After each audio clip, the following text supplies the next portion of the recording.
Are you noticing more empty chairs at meetings or a surge in digital messages replacing face to face conversations? That is, people would prefer to text something rather than actually make face to face contact with a coworker. These could be signs that isolation is not just affecting your team's morale, but also hitting where it hurts the most, and that is your bottom line.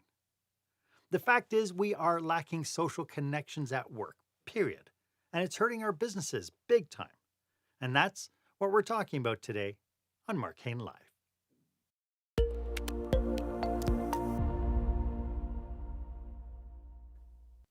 Welcome to this episode. This is where small business owners and entrepreneurs develop new skills to help them create the jaw dropping, show stopping experience that their customers and their employees deserve. I am your host, customer and employee experience strategist, Marc Haine. I am so glad that you are here with us today because my guest for this episode is workplace happiness enthusiast, Marie Gervais. And today we are diving deep into an issue that is silently corroding the very fabric of our workplaces. Don't think that this is an issue in your workplace? Hate to say it, think again. My one ask for you today is if you know somebody who could use this information, please go ahead and share a link to this episode. It's very important that when we get information, we become leaders when we share the information that we have, not that we hoard it. You know, last Monday, I had a very interesting conversation with a woman who invested years developing her career as a dental hygienist. Under the mentorship of an amazing leader and a dentist, she thrived for the first 5 years of her career. She was on purpose. But when he sold the practice and a new leader took over, the place was never the same again. He shot down her contribution. He shot down her ideas, stepped all over her initiatives her initiatives that she's focused on creating really great patient experiences, and he focused solely on grinding out patient appointments. You know the mantra, if there's no margin, there's no mission. His typical retort to anything was, just concentrate on doing your job, okay? Don't worry about anything else, just do your job. And she said that in spite of having people around her the whole time, she never felt so lonely in her entire life. It's a problem costing companies more than just dollars. It's costing the well-being of every employee on the payroll. And that brings us to our question of the day.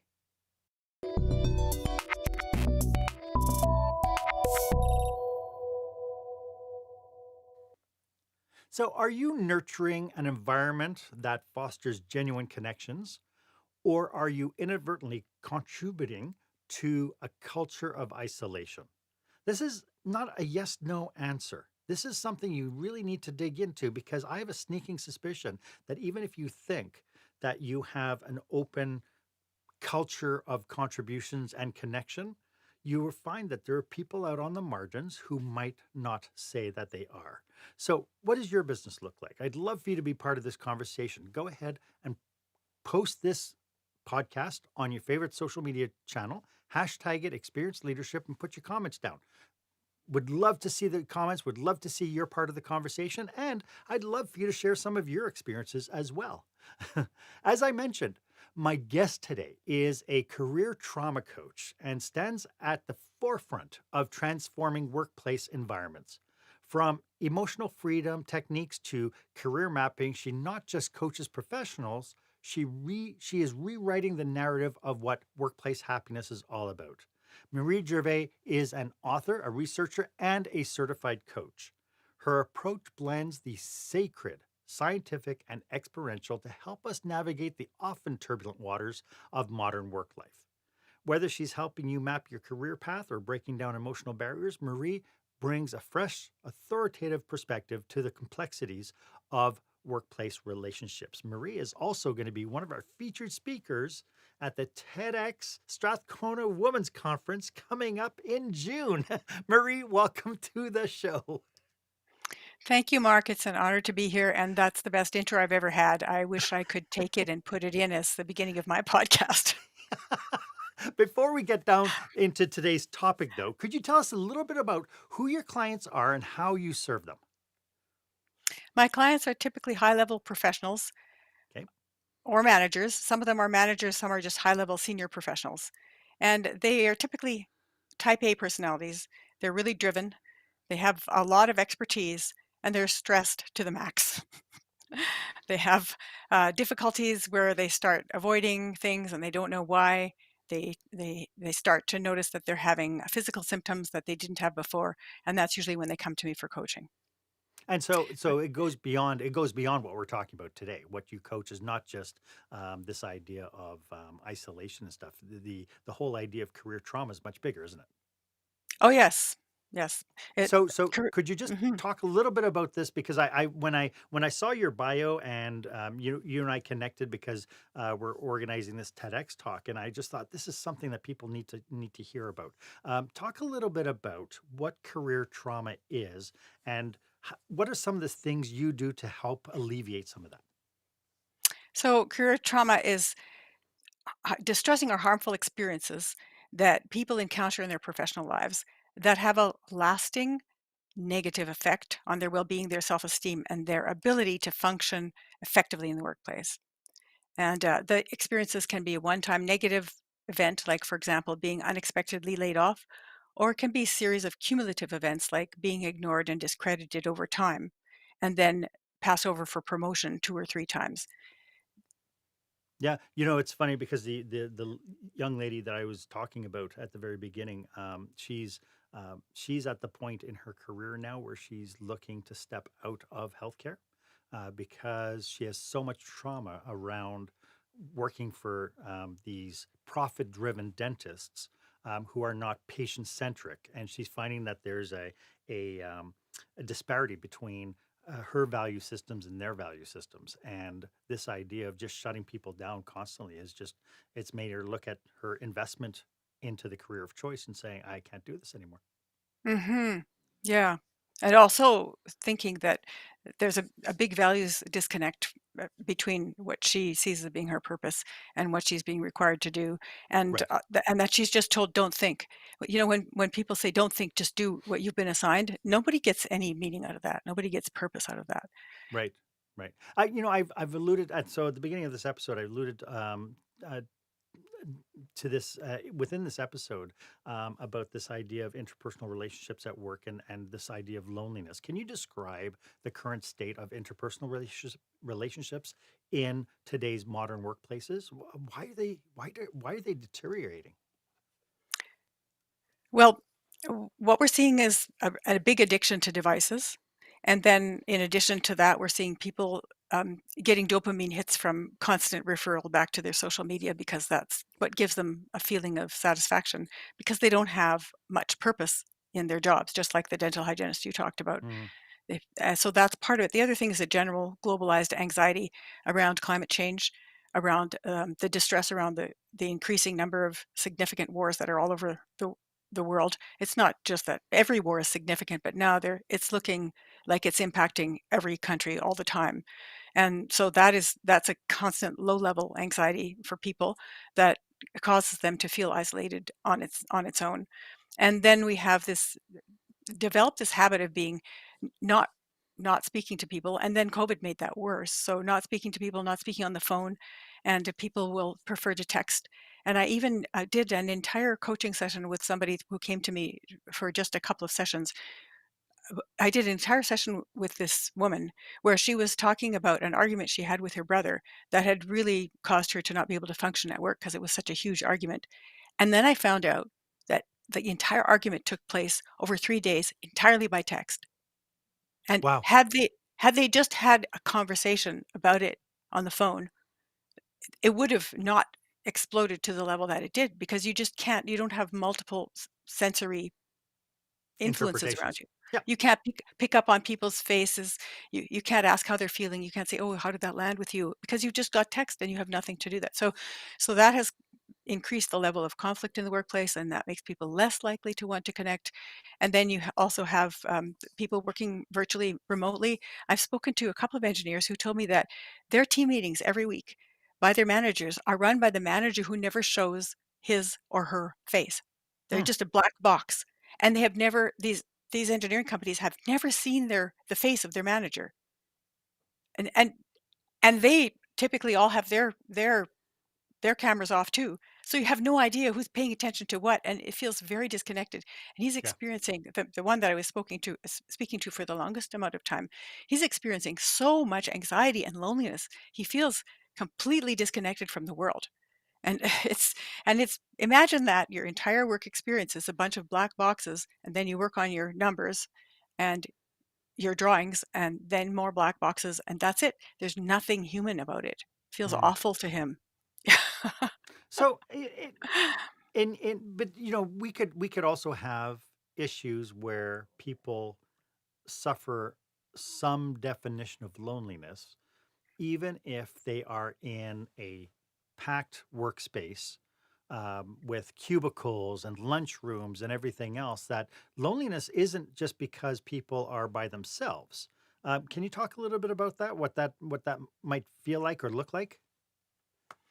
Well, people can feel lonely if they just don't have personal connection in their lives, and if they don't have personal connection in the workplace. If you're working with a whole bunch of people in a cubicle, there have been a number of research studies that have been done on the effectiveness of cubicles, and they're basically not effective at all. When you have people in cubicles, they interact with each other less, unless you have social spaces where they can gather and where they're encouraged to gather.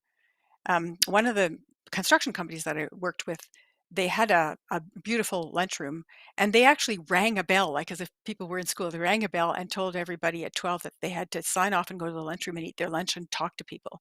And so it was and if they couldn't be there, they had to be accountable for why they couldn't be there that day. But I think that that was probably a good idea because in that company, people are talking to each other, connecting, and they don't feel lonely.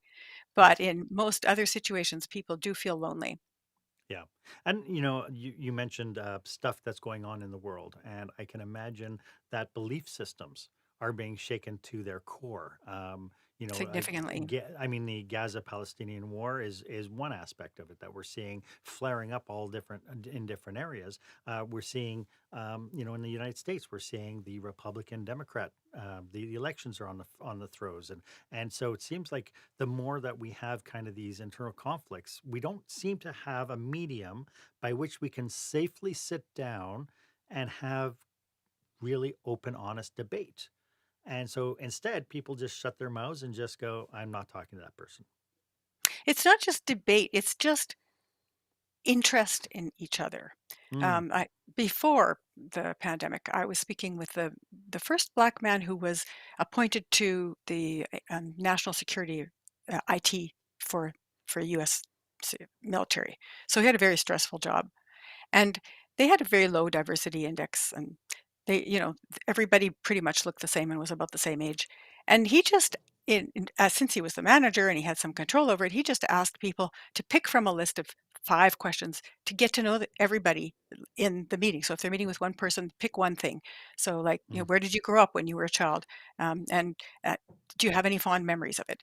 Or it's, what do you do for fun when you're not at work? Like something like that. It had nothing to do with any kind of, inclusion metric. It mhm. was just getting to know people. And they were supposed to spend every meeting, whether it was one-on-one or a small group or any kind of virtual remote, they're supposed to spend between 2 and 5 minutes at the beginning of every meeting doing something like that where they got to know each other.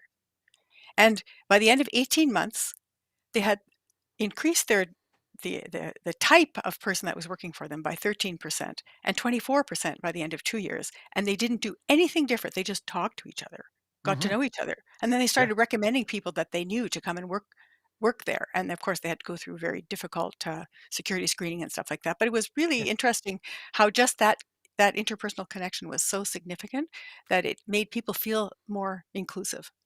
And it's really interesting. How aware do you think leaders are of isolation problems within their organizations?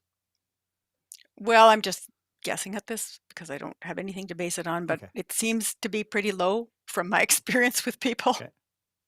They are, I'd say most of the leadership that I speak to for my clients, because I have large industry clients and for contracts, and then I also have, one-on-one coaching clients and sometimes small groups as well. But I'd Mhm. say most of the people in the leadership position are firstly completely unaware of their own stress level, Yep. completely, and they don't even know that they're just being triggered all day from their own stress because they're in a state of anxiety and paranoia.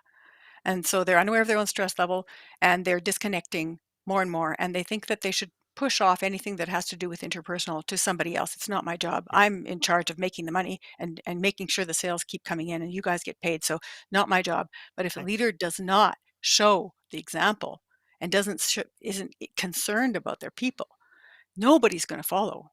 right. You know, Right. And so of it's course the more stressed they are, the more disconnected they are, the less they see.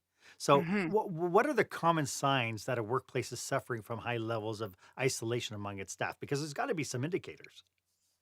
Well, people are constantly on edge. Okay. They're they have difficulty focusing, lots of brain fog. They tend to have large mood swings or extreme reactions to things that seem that they are not particularly worthy of being reacted to because people are perceiving um, something that's actually quite safe as being something that's dangerous. So that would be another sign. And then people also have a lot more chronic pain, and a lot more anxiety, and Mm, it's affecting them. They become more avoidant. So you see that higher levels of avoidance. I use assessments as well with my industry clients, and I'm seeing the levels of avoidance going up like this. mm, So before you'd have approximately a third of the workplace would have avoidance as one or two of their conflict styles, default right. conflict styles, and they would range. So like some would be 50 or 60%, and others would be up in the 80s. But now it's over 60%, and the avoidance levels are really high. Hmm. And so is this manifesting itself just in the workplace do you think people are being affected by their home and their social base as well? Oh yes, it's all interconnected, right? We're Yeah, organic with the it's like world. a dominoes, right? Yeah, but where it's more like we impact society and society impacts us, and it's like this all the time. Yes. So I think a sign that I've seen is I have a neighborhood development project on my street and the surrounding area. Mhm. And so over the past 3 or 4 years, and I've been going to people's homes and saying, "Hi, I'm your neighbor, and I live in this house number over here, and I just want to get to know more of the people on my street so that we can be a better community." Yeah. And so, what's really interesting is that probably 3 or 4 of the houses are right there. They look out the window, they see me, they don't open the door. Yes. And if they do open the door, as soon as they realize I'm not selling anything, they relax. Yeah. I'm not selling anything. I'm not trying to convert them to my political party. So they relax with that. But then afterwards, when you ask them to connect further, like, so, do you think of a neighborhood barbecue, or would you like to go join the neighborhood walking group, or do you have children who'd like to be in a neighborhood children's class? Then all of a sudden they go, oh, I don't know, people are saying this to me all the time. They're saying, I know I have anxiety about going to new places. And I never Huh? heard that before. I have anxiety about meeting people in new places, and so I don't think my kids should go. Well, then you're just transferring that anxiety onto your kids, right? Yeah, yeah, yeah, It's yeah. like, yeah, so that's been coming up a lot. And That's really interesting. yeah, like, so I'm thinking, well, this is, and then, of course, we don't know what's going on in the background because Yes. domestic violence numbers have gone up.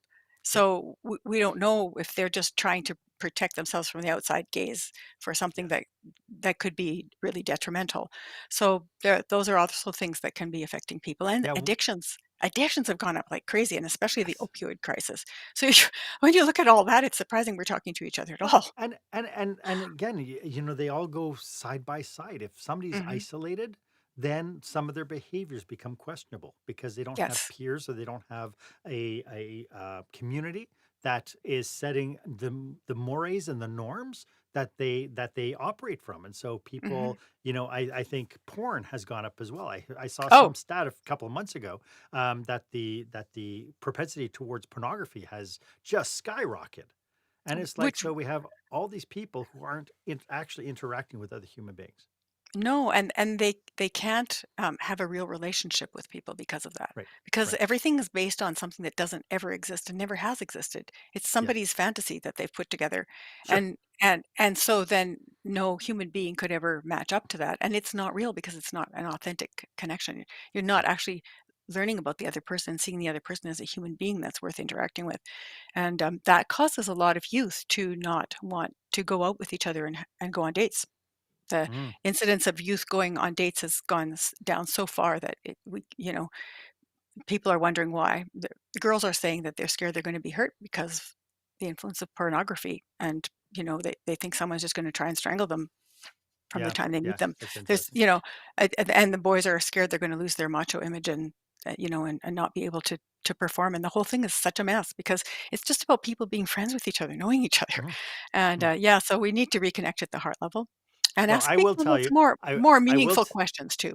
Yeah, I will tell you that I'm really proud of my community. I live in Devon, and we Hmm. have in the summertime we have a program that's spearheaded by the community called Hmm. Neighborly Devon, where we get Tim Hortons. Tim Hortons used to be a sponsor; they weren't last year, but we would actually go onto people's lawns, set up a coffee setup with some cookies, and then go knocking on the doors and say, "Come and have a coffee with your neighbors." I love it. And it was so much fun, and it was like Hmm. people were just so blown away. But to your point, I'd knock on doors and go, "Oh, no, I'm sorry, I'm too busy," or they look through, wouldn't even answer the door, right? Hmm. And so, Hmm. it is a challenge. I think this human dynamic thing is really a challenge. I'd like to get into some steps, unless you have a Hmm. comment. Do you have a comment that you want to add? No. Okay, so I'd like to get into some steps that we can take to reverse this trend, and we'll do that right after this. When the spotlight shines on your business, are customers applauding or yawning? In other words, how is your business performing? Make your business a star with the new book, Lights, Camera, Action, Business Operational Excellence Through the Lens of Live Theater by Marc Haine. Marc uses his business and acting experience to help you see your business like a live show so you can create a performance your customers will never forget. Buy Lights, Camera, Action today at your favorite online retailer or directly at markhaine.com. Welcome back. I am speaking with career trauma coach Marie Gervais, and we're having a great little conversation here, and we're tapping into all sorts of stuff. This idea of interpersonal relationship, why does interpersonal relationship building at work matter more now than ever before? Like, because to me, it's smacking of we need intentionality behind any kind of program. Oh, for sure. That's exactly what we need is intentionality. And it doesn't necessarily have to be a program, as in the example that I demonstrated, where, ask any of these questions or any questions you like, as long as you ask one question before you start the meeting and listen to the response and respond back to it. So I think I spoke with a social worker who said to me, we don't need more programs. We need more people talking to each other. So I think that aside, yes, there are things that we can do to start gathering better interpersonal relationships, but it's such a big problem that the World Health Organization said it's a global epidemic that's affecting us just on the physical level, the equivalent of smoking 15 cigarettes a day. Wow. That's just the That's a physical. detriment on our physicality.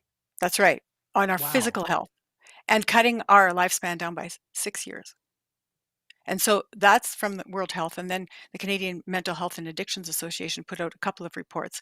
And the most recent one was where the 45% of people who are working now in any level of the organization feel that they have not a single person that they would connect with at work. Well, And 40% of employed Canadians between the ages of 18 and 34, 40% are at a mental health breaking point because of loneliness. hmm. And that is affecting the workplace. If you want to look at it from a bottom line perspective, $200 Of course. billion a year. Yeah, $200 because you have billion a year. Yeah. turnover, you have disengagement and so on. The big question I had when you said that was, do people know No, that? I don't think so. That's why I wanted So to talk about this today. so how do we, so if leaders can't spot it and people don't know it, what red flag can we propose that would be a really good indicator that we have problems? um, I think that the flags are starting to occur on their own. I'll give you one example and then I'll talk about some steps. But so I have a client that's a transportation company, and they said that at this point they've never seen so many difficulties with mental health among their truck drivers. and people used to be connecting with each other on the radio, and now they aren't. Everything is digital. So they will go hours and hours and hours with no connection with another person. And they're breaking down on the road. They're stopping on the side of the road and calling the dispatchers and sobbing because they're so lonely. And then the other thing is when they come back, everything is submitted without seeing a real person. So they go from person to the next, and each person says, "I don't have time for you," because they need to get an answer to the situation. So this particular manager decided she was going to have at least monthly meetings with the drivers, and that they would set the agenda, and she would have one or two things, and the rest was all theirs. And they were so excited about it, they could hardly wait. They were there like an hour early, and if it was their day off, they came anyway. And they were very excited, and they've had several of these meetings now, and the drivers say, "We really need these meetings because this is how we feel connected." So that's one thing. And then she said, "This is what I would like to propose, and if we do it, we'll be cutting edge in the whole transportation industry because everybody's having these same isolation problems." And she said, "I would like to propose you talk to a real person, and we train some people to listen because the people that are working here don't know how to listen, and they're scared of listening. So we train them to listen and to not be scared of listening to somebody when they're talking, because it's not every a conversation is going to turn into an emotional meltdown, especially if you have frequent ones. They won't be emotional meltdowns. So train people to listen and to respond, and and just so do that, and then get people to speak to a real person first, or a phone call, and maybe followed up with an email if that warrants it, and only use text and WhatsApp for logistics." And she Mm. said, if we could try that for a month, we'd see a huge decline in HR complaints, in drivers having, mental health breakdowns on the road. We would see all of that go down because people just feel so isolated. So she already gave us a great program. She just already said, let's try this for a month and see how it works. And of course, people will say, no, I don't want to do that. But if it's this limited time period and you get started on it and you see the benefits, I think that would help a lot. I'm hoping that the audience got goosebumps like I did as you said that. Let's do a quick little check-in, Marie. If this is resonating with the audience, how can they get in touch with you? They can contact me on LinkedIn. It's Okay, Marie Gervais, Gervais. So Marie Gervais, and my handle in LinkedIn is Leaders Training. So it's Marie Gervais Leaders Training. So you can find me that way, because there are lots of Marie Gervais in this world. So that's one. You can also go to my website, which is shiftworkplace.com, and you can connect with me there. terrific. I'm really liking this idea. I do know that there are corporate environments where if you went to the leader and you said, you know what, we want to pull people together and for 10 minutes, first thing in the morning, to do kind of a check-in with them. Um, I know that some of them will just see dollar signs. It's like, "Hey, we're Mm. not out on the road for those 10 minutes. That's 10 minutes we," right? How do we supersede that? Like how can we help these leaders kind of see a value and get over that this idea of what they define as productivity is skewed? Can I give you another story? Please. I love stories. Okay. All right. So this story. So I don't currently work with a lot of people in the food processing industry, but I did in the first 6 years of my business. I worked with lots, and so I Okay. was with a meat processing plant which had about 3,000 workers. So it's pretty big. That's a lot of people in one plant, right? And they decided to start having line meetings where everybody on the line would contribute to solving the problems, and they would have one line meeting a week. And they also decided that when they had a customer come in, what they were going to do was they would bring somebody from the floor, one of the supervisors, one of the managers, and one of the QA people in with the customer, and walk them through the plant and let them know what they were proud of, and why they liked working there as they're talking to the customer. So they did those two things, and their business shot up like crazy. And when a Japanese customer showed up unexpectedly to do an audit, and gave them a rave review afterwards, that customer shifted all their business from 3 other plants in North America to this meat processing plant in Alberta. You know why? Because they said people were happy at work, and they were so enthusiastic about working there that they thought they must be paying really close attention to their jobs because they're not worried about something happening to them. Mm, So because they're so happy at work, and they're proud of working here, we want all our business to be with you. So love it. Like That at the that's spin-off, right? this is the bottom line is pretty much never direct. If you look at the results from training, almost any training that you do is going to have some results. But the biggest result is in the morale because people feel like my company cares about me. That's why they're letting me do this training and they're paying for it and they're giving me the time to do it. So they care about me, so I must matter. And so the morale shifts and other things start to change as a result. So no matter what Yep. training you do, as long as the morale shifts because people feel like you care about them and the care metric goes up even higher when the people at the top hear the frontline people's stories about the training. So they Yes. go, "Oh, I used to, come to work and be really bored, and now I'm, training on everybody on cross shifts, and it's really I feel so like things matter so much because now we know how to do this better." And so then the top brass will go, "Wow, this is amazing," and it always makes a difference in the bottom line. But if you only focus on the bottom line, it's like using 10% of your brain. Yeah. Yeah.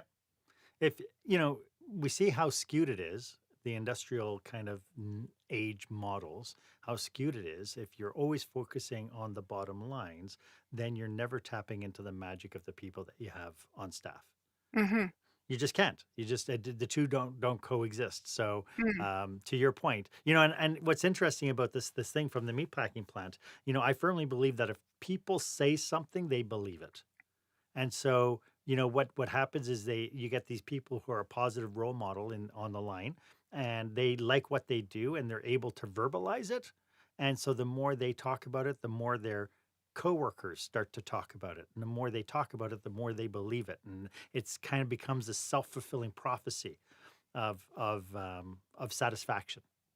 Well, from that same plant, the worst place to work from anybody's perspective from the outside is the entrails, right? Yes. The offal, right? So people Mhm. think that would be the worst place. That is the most popular department. Anybody that goes there never wants to leave, even if they can get higher pay. And it's because the manager and the supervisors that work there love what they do. They go, we're the most important department here because if we weren't here, everything would be contaminated. We wouldn't be able to make money. People would die. We are the basis of this whole organization. Without us, nothing would function. And they complimented their workers and they said, now look at this glistening intestines. Isn't that beautiful? Look at all that iridescence that you see there. Where else would you see that if you weren't working here? Isn't it a gift to be working here? Nice. Finding all the things for it. Getting You over know, the smell was my big obstacle, but yeah, but there you go. I mean, see how any job can be wonderful if people are acknowledged and seen and treated like human Right. beings, and if the job Right. is painted. It's she wasn't doing the person who's a manager was a woman. She wasn't doing this to pull the wool over somebody's eyes. She Yeah. actually authentically loved her job, loved working with people, and was very Yeah. proud of it. And that's what Yeah. makes the difference. Absolutely. Let's talk about the role of emotional intelligence, because I think this is a coin that has two sides. We have one side of the employees' personal ability to recognize how they handle stress, how they handle other people, how they handle criticism, and so on. But then on the other side of the coin is the leaders. Can you talk a little bit about the role that emotional intelligence plays in overcoming this challenge of interpersonal interactions at work? Well, there are two sides. One is emotional intelligence, which is knowing how to respond appropriately in a situation, Right. depending on the cultural context, because emotional intelligence is culturally bound. So that's one part. But the other part is emotional responsiveness and resiliency, which comes from emotional regulation. So if you can learn to calm your own nervous system down, then you will start to see things the way they are instead of through the eyes of a trigger. So, Mm. emotional regulation is the most important thing. I'm talking So about could that in the could you TED give Talk, us so I don't wanna give it all away, but it does can involve simple body processes that we already do, we just have to be more conscious about them. okay. So could you define a little bit better what that might look like from a physiological perspective or from a case study perspective for somebody who says, "Well, I know I'm pissed off. I just don't know what to do about it." Well, actually naming it is the most important thing first off, is being able to name it. Okay. And interestingly, so and this comes into the emotional intelligence part, people who have a very limited emotions vocabulary are the most dysregulated the most frequently. Wow. Interesting. So, yeah, so actually using more range of emotions words in the way that you speak about things and asking people, how Yes. do you feel about this? How do we feel about this? Is this something we need to say, do anything about?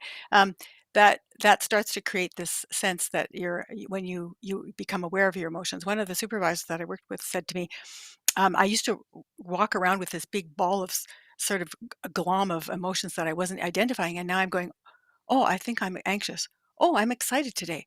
And he said, doing that has made me a much better supervisor because I'm actually aware of the way I'm feeling and not dumping it on everybody around me. So naming it is one really important thing. Naming the emotion and saying, Naming the that's how I emotion you're feel feeling. Yep. in this moment. That's how I feel. I accept that that's how I feel in this moment. I'm feeling really pissed off in this moment. And I accept that that's how I'm feeling right now. That I allows it jo to release from your body so it doesn't stay stuck. I joke that we lose what we grew up with. When we came home from elementary school and you're crying and you're saying Johnny's picking on me, and mom would say, you go back to school and you tell Johnny he's hurting your feelings. We are allowed to have these feelings. And so I really love that idea that if you can pause for a second and say, how am I feeling? Like, what is it I'm actually feeling right this second? And then being able to name it, I think is brilliant. Yeah, and if you can't name it, you just say, "I feel awful," or "I feel bad," or like Yeah. you said before, "I'm feeling pissed off." It doesn't, and you don't, nobody else needs to hear it but you. You just tell Hmm. yourself. Because once you name something, you become responsible for it. Yeah. And that's why people don't wanna name a problem because then they know they're gonna be responsible for it. And So, naming the emotion and saying, "I accept it in this moment," allows the realm of possibility to open up so yes, that things can change in the next moment, right? So it gotcha. allows your nervous system to calm down. And what's interesting about it though is I've been in lots of different cultures, work cultures, where when people were having a tough time, everybody knew about it. Nobody could actually say what it is, but they knew that they were walking on eggshells. They They feel it. were Mhm, avoiding, right? They were avoiding confrontation. They were doing anything they because they knew that somebody was having a tough time. But mhm. yet the person having the tough time didn't have the humility or the self regulation to turn around and say, "Team, I'm having a tough time." Mhm. You know, Well, if you do that, then that's admitting that you're a human being yeah. and that you're vulnerable, and that's God pretty scary. forbid. Yeah. God forbid we're human. I really like that Mhm, thing you were talking about. This idea of having listeners. mhm. How can somebody start something like that within their organization? Because I think that's rather powerful. I thought it was too, and really, I'm just reiterating her idea Hmm. because I thought it was such a brilliant idea. She started by just going and asking people, if you were one of the people, say, that the driver can see first or second, and you can listen to them for 5 minutes and just hear their story, and then put it, documented on our spreadsheet, would you be willing to do that? And everybody said, "Oh no, oh no, that would be too scary." And that's because their drivers are so emotionally dysregulated right now. So, but so I think that that was important. So then she said, "Well, wait a minute. How could we get people to do this?" And she said, "I think we're going to have someone come in and do some training. But before we do that, we're going to have to let the leadership know what this is costing the organization." And so that goes back to your bottom line story, right? That you. This is costing the organization big time. And if you don't care about that, then let's keep things as they are. And if you do care about it, then let's see if someone who's skilled in helping people to learn how to listen. It's basic communication, so it's not like you have to use somebody who has a doctorate. There are lots of people who can facilitate communication workshops. Just help them that so that people feel they have some tools. And Hmm. a 2-hour workshop is not going to cost you that much money, and it will Right. certainly help people to feel more confident so that if someone comes to them, they'll know what to do. And it also help them. I personally think we also need to probably go through some kind of a mental health first aid course, Hmm. or training, just to say, if somebody comes in really distraught and you don't know how to handle it, here are some things you can do. These are some resources that you could use, or this is the next person in the organization that you can send them to, because people are scared that they won't be able to handle it and they don't know who they should go to next. So Right. I do think it's important to, right now, because of the situation of the loneliness and everything. I think probably that mental health first aid would be people feel a lot less scared about having an interaction. And then the other part would be um, just training and communication, because we're missing it. We don't have it, and that we can trace that back to people not eating meals together in the home. Yeah, that too. Yeah. Yeah. It's so interesting. I came Mm. across a post yesterday on LinkedIn, and it was Simon Sinek talking about somebody who he was interacting with somebody who was having a really tough time. And he's like, "Why didn't you call me?" And she goes, "I did." But when he looked at the trail of text messages that she had sent, she's saying, "How are you doing? What's up?" And at no point did she turn around and say, "I need to talk to somebody." And so they came Yeah. up with a code word now that says, "Do you have 8 minutes?" Hmm. That's good. And according to that, 8 minutes is all you need in order to make a connection with somebody, make it meaningful enough. And it's not, do you have 5 minutes, which means you're going to take an hour. By saying it's 8 minutes creates that intentionality that oh, this is our code. You need my attention. And I thought You that was know, so brilliant. it is brilliant, and it reminds me of somebody who told me, this was a few years ago, but said they had an agreement with a couple of people in the organization where they would say coffee question mark or send a text coffee Yeah. question mark, and that meant I need to talk. There's a problem. Yeah, so find out what the code is for your place, right? Yeah, It could exactly. be, heck, it could be pineapple. It doesn't matter. Just have a code Mhm. that lets people know that I just need some one-on-one time with somebody to interact with and to confide in. And yeah, Oh, something else that we did in one of our one organization I was in was because we had all these different departments and we had a lot of infighting. A lot of people would be judging one department like sales or another person is receiving and the receiving and shipping and all this sort of stuff that we actually brought people together and we actually did once a month we would bring people in to do a virtues pick exercise where we mm. brought people in to do, I don't know if you know the virtues project at all, but I basically use what I you, use the Virtues Project every day. In fact, there you go, there I you go. even have cards here. This is one of my 7 different decks of Virtues cards. I use Brilliant. it with all my clients. Love, and how powerful is that, right? How Very powerful it powerful. is that all of a sudden you get people who have conflicts and they have challenges and they have obstacles come in and they're going around a table, pulling out a virtues card, defining the virtue, talking a little bit, and then talking about whether or not that's a strength or a weakness that they might have. And that's, if they were to work on it, what would they need to do to work on it? And then there's acknowledgments. So people turn around and go, "It's so funny that you think you're not generous because here's what I saw." And the whole interaction of 20 people around a table or 10 people around a table all working together through virtues project is just absolutely brilliant and knocks down those walls like crazy. So It does it. Can I tell you a couple more ways that I use it? sure. So, like, before a meeting, I like using the cards. There's also a phone app, so you put it in the Yes. phone and then Yep. ask a random question, well, a question of something that you would like, and then you shake the phone, and the virtue that comes up is the one that will, for some reason, randomly apply.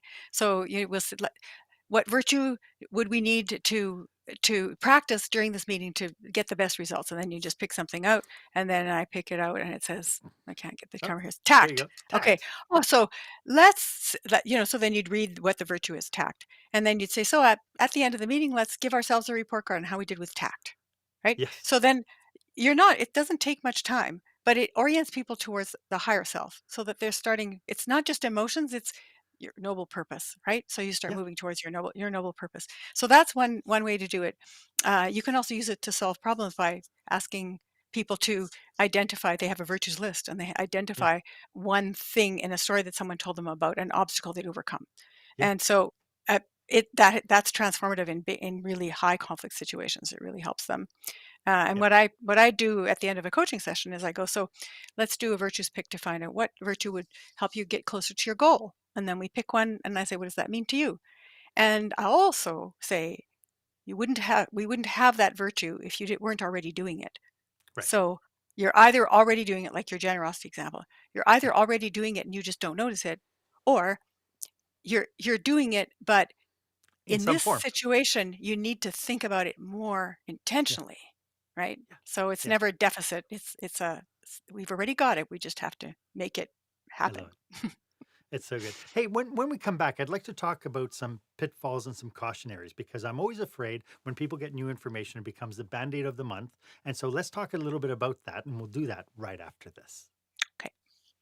When you're delivering an important speech to a huge audience, it's easy to lose your place or go way over time. Give yourself an advantage with the Pro Speaker Presentation Speech Timer app. No more checking your watch or calling for time. The Pro Speaker Presentation Speech Timer app keeps you on track with easy-to-see timers, even changing color for visual prompts during your speech. And you can set audio cues to practice, or set it to vibrate so you don't even have to look. Be the pro you know you are. Download the app at speakerpresentationtimer.com. As you can tell, Maria and I are committed to serving business leaders just like you. So, if you would like to explore how we could be of benefit, especially if you're planning a leadership retreat or a conference, drop us a line. Our contact details are in the show notes. Marie, as leaders start to focus on turning the tide of workplace isolation, is there any way that we can scorecard the initiative? How can they tell if they're investing in this, if it's working? Well, they first have to check their own commitment level to it. So at every level, so we're going if you're a high decision making level or if you're medium decision making level, if you're a frontline employee, whatever level you're at, you can commit to um, showing some care about the people that you're working with.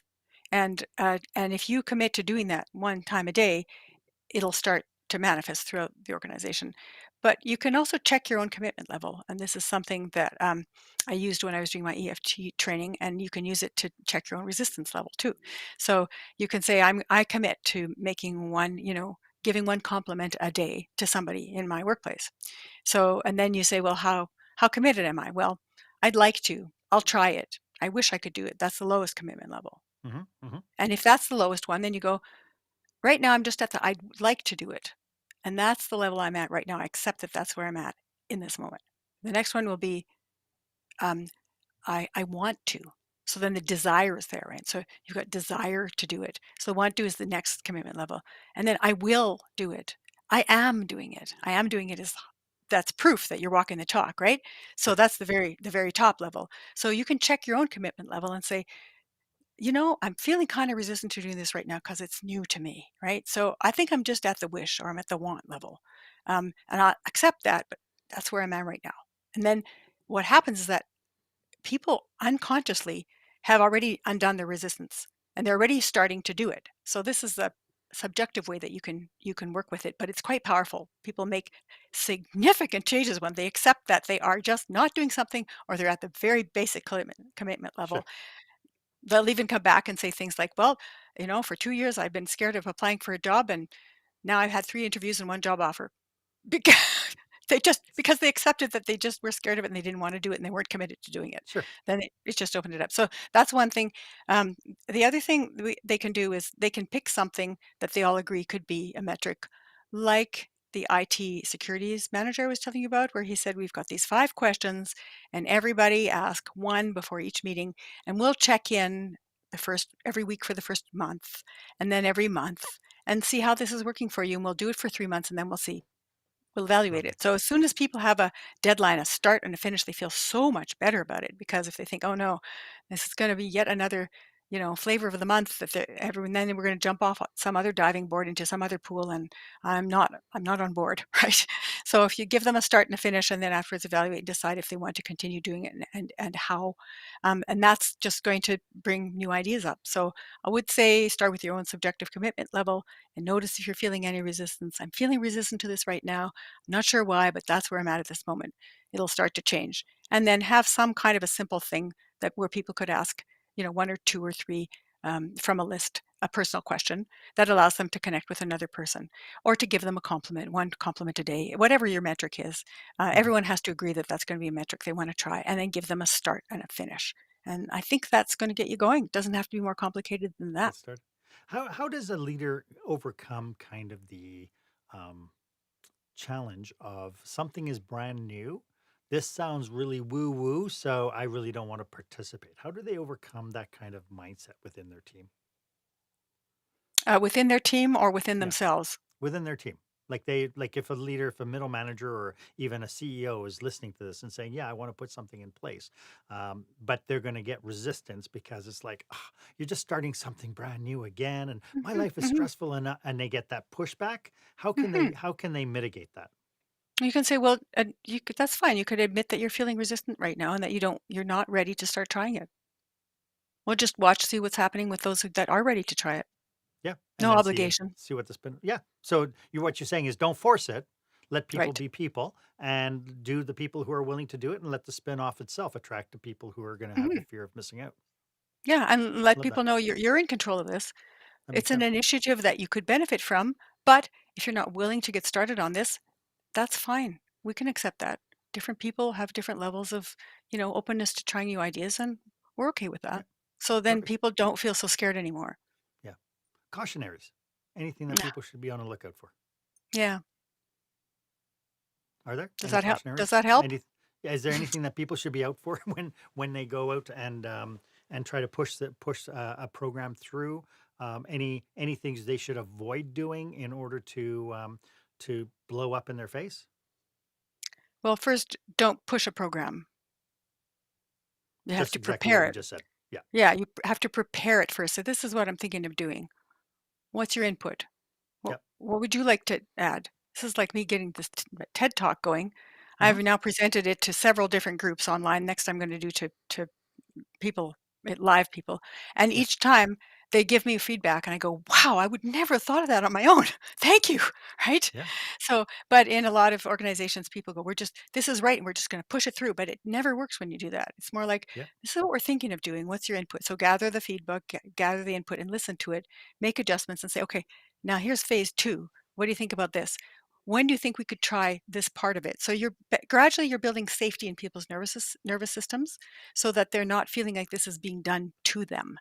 It's Right. being done with them With them. and for them, and they are contributing to the building of it all. So then it feels so much better for people. And you'll always Love have it. some naysayers, but don't focus on them. Focus Yeah. on the ones that are your champions, because those are the ones that are going to pull the others along. There's always a first follower. So Hmm. once you've been through that process of massaging it with the group, and they've had some input, then you're going to start looking for your champions, and those champions can sometimes come from surprising places. And Hmm. as they start championing it, then you point to them instead of you, because you're always going to get the resistance because you're the one in authority.